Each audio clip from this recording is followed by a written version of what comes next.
What's up everyone, John from Beyond ARTV back for another episode of 7 on Sunday. Today I am here with my lovely girlfriend who you guys probably know as Infinity on Hannah. Today we are going to be talking about 7 bands that I actually got into as a result of her. Thanks so much for turning me on to these cool bands. A lot of them Thanks so much for turning you on. Yeah, that's exactly what we meant to say. I had an epiphany the other day and I was like, wait a minute, you got me into this band, you got me into this band, and you were like, oh, and you got me into this band. So we actually did a set of videos, one for 7 on Sunday here, and one that you can find on Hannah's channel, top link in the description down below. And make sure while you're over there, subscribe to Hannah's channel. You're gonna be seeing bands that I love because of her, and on her channel you will see what? Bands that you actually introduced me to. Right, so here we go. My very first pick, you're gonna see a variety of different bands here, and we're kicking it off with WATERPARKS. I brought a knife to a gunfight. I brought my words to a fist fight. I brought my hell to you. Now the boys are back. The boys are sad. The boys are back. The boys are sad. Hannah went to Warped Tour last year and actually, I believe, was telling me that she was passing by the WATERPARKS set, and she was like, they sound pretty good, and as a result, I went and Googled them because curiosity gets the best of me sometimes, and it's often a good thing. Now, I think we both kind of had a similar exposure to WATERPARKS in the sense that we didn't really fully check them out at first. Yeah, I feel like it was also around the same time that we did actually get into them. Like, I may have mentioned them to him, but I wasn't necessarily like a fan yet. We both, like, when their new album dropped, I think we were the one to check it out first, I think. Right. Because I originally really wasn't loving their stuff. It's a little bit different than what you would expect for pop punk. I would say it's a little bit more just alternative. This is more of a band though that we both kind of discovered together almost, but I guess I was the one who initially kind of knew about them. And then whenever their album Double Dare came out, checked it out, and I was like, wow, this is really good. You need to listen to this. So it was kind of like a role reversal type thing there, which I thought was pretty cool. And we obviously both fell in love with Double Dare, and we are still waiting on vinyl copies.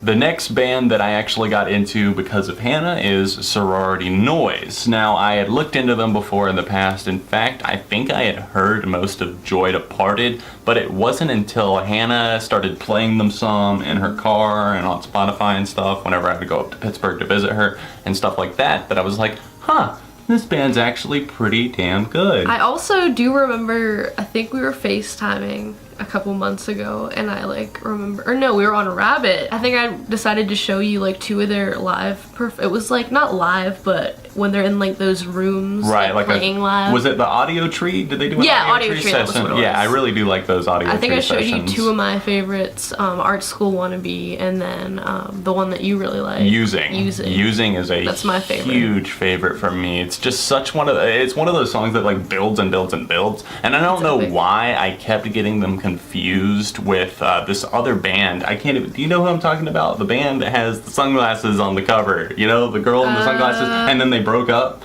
I feel like I'm giving you clues for Pictionary or something. I don't know. They broke up. Who is it? Transit! That's the name of the band after some intense Googling right there. Yeah, they broke up. Apparently they're not a thing anymore. But they had an album called Joyride and then Joy Departed, and I guess I was looking into both of the bands at the same time and I could not tell them apart for the longest time. Damn, so, John, get it together. I'm sorry. I'm sorry. I know, seriously. Way too much music overload. No Halo came out off of their upcoming... Yeah, we both checked those out. Right. Their songs. And then you told me actually that it was produced by Mike Sapone, who produces for Brand New, and I was like, okay, I'm gonna need to get some more of this in my life ASAP. And now we have You're Not As You Think out in the world. So let us know what you think of that album. If you've heard it, let us know in the comments.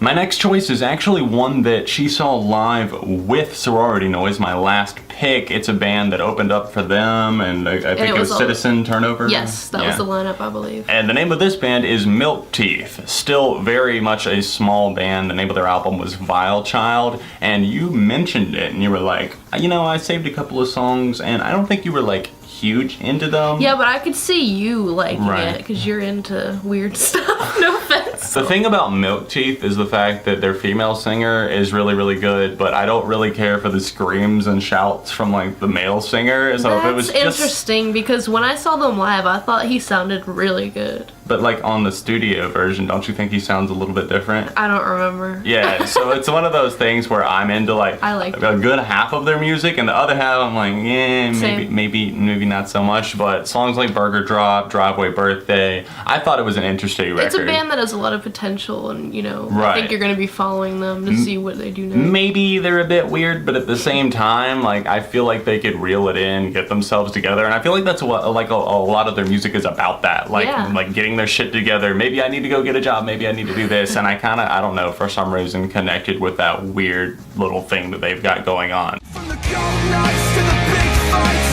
it's one thing just so I can see you smile.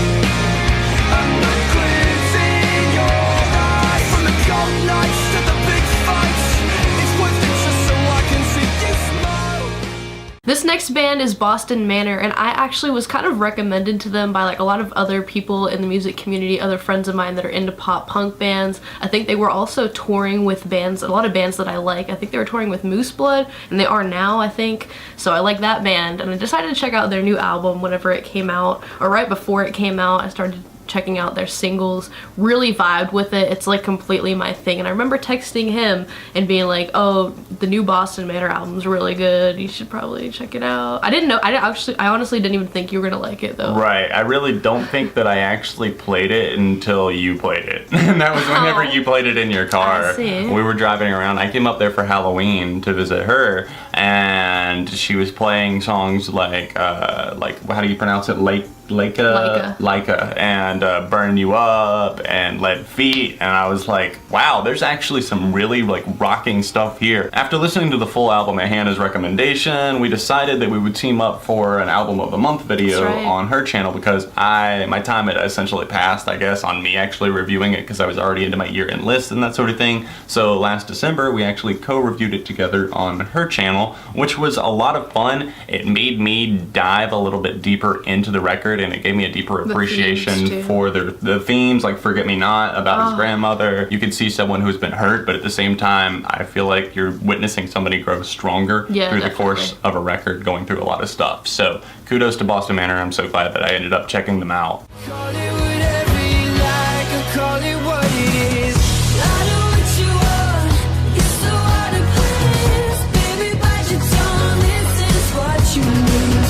I know what you want, it's so hard to please. So another Warped Tour band right here, a small band playing a small stage. You just happened to see their set while you were getting water. It was right after WATERPARKS, actually. Yeah. So right around the same time I discovered both of those bands. I was just kind of sitting in the seats. It was like in the pavilion area on a small stage. Because I remember you had to wait forever to get your food that day, and then there was like a rainstorm. It was a long day, but I was just kind of vibing with their set, and they had a really tiny crowd, and I felt so bad because this band, they had so much energy, like on stage. Their presence was just incredible. Like they were acting like they were, you know, playing to a huge arena. And that's respectable whenever a band does that, because you know that they actually have the drive to be there. They have the confidence too. They know that they're good at what they do, and they were just a lot of fun. I was like, this is actually really good. And I knew John is into like a lot of synth pop stuff, so I was like, he's definitely gonna like this band. I think I clicked play on Ecliptic first, and I was like, yep, okay, I'm sold on this instantly. I remember texting you like an hour or two after you sent it to me. I got the chance to listen to it, and I was like, yeah, I'm definitely looking for more music from them in the future. They only have one EP. What? No, they're coming out with an album. Another EP. Oh, is it? Yeah, I just read an interview today, and Savannah, the lead singer, was like, oh, we're doing another EP for the summer. You know, songs. Right, and What You Want is going to be on it, and that's one that I got really, really excited for, because I was like, oh, I'm into this band now, and they put out a new song, but they had actually played it live like 6 months before. It is an older song, so Right. it wasn't brand new. But I also want to compliment this band because they're very young. Right. The lead Like singer, 17, 18? she I think just may have turned 18, and then the brothers like around the same age. Like they both kind of do vocals. Mainly Savannah does, but you know the brother does chime in every once in a while, and I really like the style that they have. Right, just kind of like synth pop meets alternative, and I also really respect the song that they put out, What You Want. I was reading up on that a little bit more, and I saw how that was just kind of about their place in the industry and how their label was pressuring them to write a hit, and that's why they're singing I Know What You Want. Yeah. So, really cool band. If you guys haven't checked them out, do so. I'm glad that I discovered them.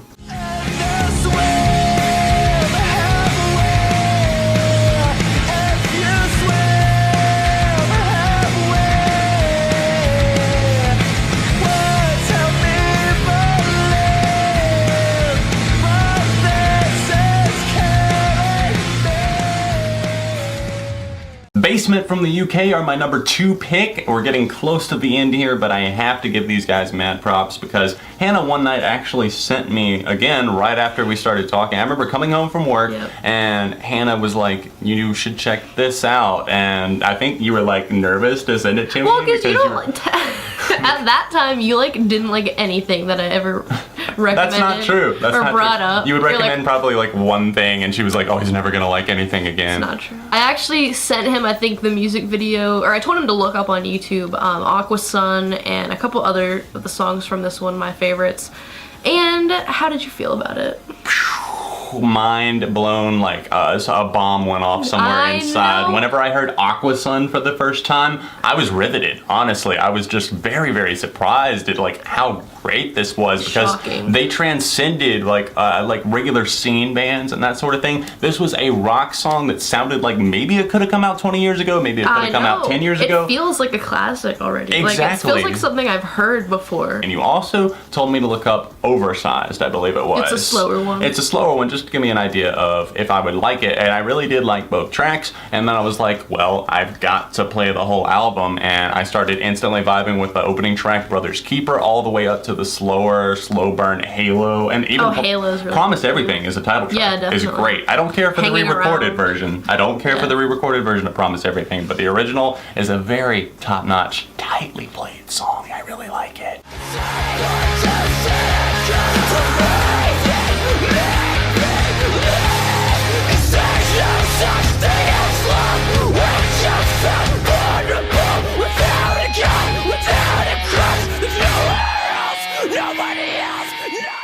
Number 1, ladies and gentlemen, the band that I got into thanks to Hannah and Jared Alonji, honestly, because I remember like sitting there, you had just told me where, John? On the toilet. Hannah had just texted me that she was listening to the album and she thought it was really good so far, and I was like, I need to make this a priority. And then as I was sitting there pondering life and reading tweets, Jared happened to tweet out that Microwave's album was amazing, and this was like a couple of days after it came out back in like early October, I think. I had kept hearing a lot of things, like seeing things on Twitter from, I think actually Ethan from the LP Club was praising it, some other people that I would see here and there. I was like, okay, I need to check this out. Haven't heard of this band before. I trust you guys. Let's do it. And both of us fell in love. It's so like Much love. It's so refreshing. It's so honest and it's so real. It's very down to earth. It's relatable too. The lyrics don't try to be like super, you know, like I'm up They're not- here. right. You know, they're very normal and like 20 something. It's people telling stories, like Vomit, for example, like talking about like not wanting to go out, going out and drinking more than you maybe should anyways, and then the screams in that track, So like powerful. the intensity. Their vocalist is insanely good,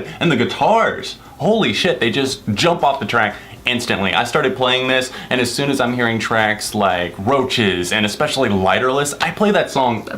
Kidding. I'm not All kidding. the time. Do I not play that all the time? Like, In fact, all the time. I have it as like one of my wake-up alarms. I listen to this thing quite often. You can easily play this album from front to back. I'm so sad that I miss seeing Microwave live. I was just so wiped out from work. I wasn't able to make it to their show, but they are planning a fall tour of the U.S. Please come here or there. or else Pittsburgh. That's the good thing about a long We distance have two relationship. cities. cities. 2 cities that we could Or potentially somewhere in catch between, them. possibly. Exactly. So, guys, you're doing yourself a disservice at this point. If you haven't listened to Microwave, go, go, go. Thanks so much for watching this episode of 7 on Sunday. Be sure to leave a like on the video today. And of course, if you'd like to subscribe to Hannah's channel, annotation right over here for the channel, for the video on her channel, click right here. Or if you want to see the last week's episode of 7 on Sunday over here. Social media in the description. And other than that, we'll see you very soon right here on Beyond ARTV.